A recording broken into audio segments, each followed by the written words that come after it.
वादी के द्वारा प्रदर्श एक के खसरे के आधार पर वादग्रस्त भूमि स्वयं के स्वामित्व व आधिपत्य की होना बताया है, जबकि वादी ने प्रति परीक्षण में चरण क्रमांक 19 में यह स्वीकार किया है कि उक्त भूमि का उसने कभी कोई सीमांकन नहीं कराया और प्रति परीक्षण के दौरान चरण क्रमांक 35 में वादी ने यह स्वीकार किया है कि उसने ऐसा कोई दस्तावेज पेश नहीं किया है जिस पर उसका नाम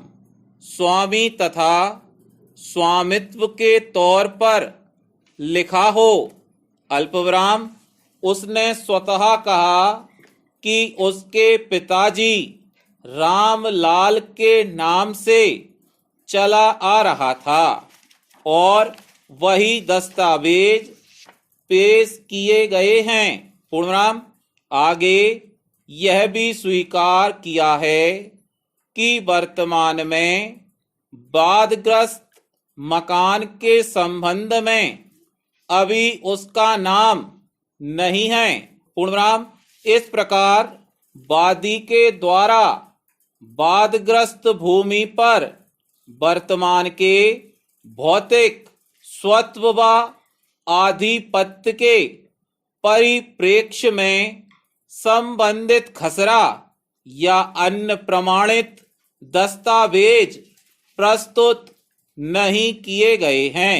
पूर्णविराम पैराचेंज साक्ष्यों के परिसाक्ष्यों का परिशीलन करने पर इस न्यायालय ने यह पाया कि अभियोजन साक्षी 10 ने अपीलार्थी अभियुक्त राम लखन को नामित किया था कि वह 1,00,000 रुपए के दहेज की मांग करने के लिए मृतका रश्मि को परेशान करता था, तथापि उसने अपने अभिसाक्ष्य में उसी समय अन्य अभियुक्त व्यक्तियों और उनके परिवार के सदस्यों के साथ अपीलार्थी अभियुक्त को भी नामित किया। पूर्णविराम इस साक्षी के अतिरिक्त अभियोजन साक्षी 9 कविता ने विशिष्ट रूप से अपीलार्थी का नाम लिए बिना यह अभिसाक्ष्य दिया कि मृतका रश्मि को उसके दाम्पत्य गृह में परेशान किया जा रहा था। पूर्णविराम यह उल्लेखनीय है कि इन अस्पष्ट अभिकथनों के अतिरिक्त इन साक्ष्यों में से किसी के द्वारा दहेज की निरंतर मांग करने या विद्वेषपूर्ण व्यवहार के किसी विनिर्दिष्ट दृष्टांत का उल्लेख नहीं किया गया है। पूर्णविराम इसके अतिरिक्त अभियोजन साक्षी 7 मृतका अपने दाम्पत्य गृह से उसे पत्र लिखती रहती थी और किसी भी पत्र में दहेज की मांग के कारण उसे किसी प्रकार से तंग या प्रताड़ित करने का कहीं कोई उल्लेख नहीं है।